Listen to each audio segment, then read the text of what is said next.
Bareskrim Polri menetapkan 3 tersangka baru dalam kasus dugaan produksi dan perdagangan beras oplosan.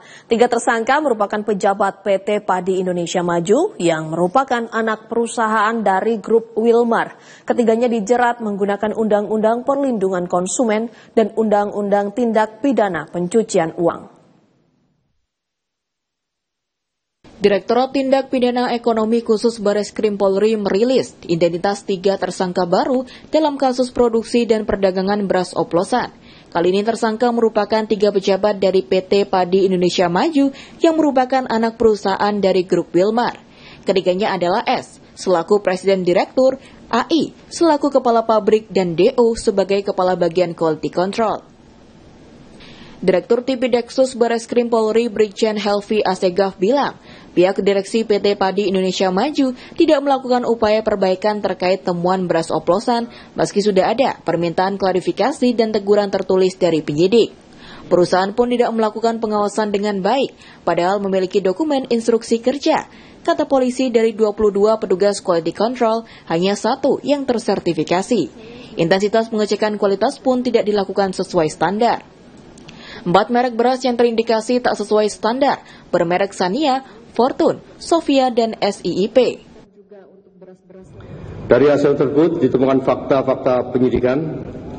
Hasil penyidikan sebagai berikut: ditemukan adanya beras premium merek Sania, Fortune, Sofia, dan SIIP yang didapat dari beberapa lokasi pasar tradisional dan retail modern.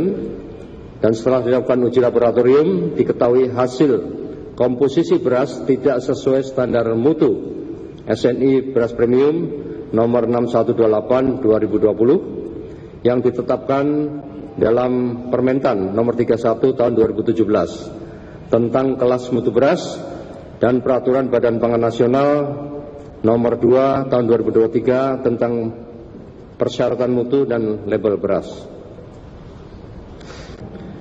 Berdasarkan fakta hasil penyidikan tersebut, penyidik telah melaksanakan gelar perkara dan telah menemukan alat bukti yang cukup untuk menentukan 3 orang tersangka sesuai dengan peran dan perbuatan yang dilakukan, yaitu 1. Saudara S selaku Presdir PT PIM, 2. Saudara AI selaku Kepala Pabrik PT PIM, 3. Saudara DO selaku Kepala Quality Control PT PIM.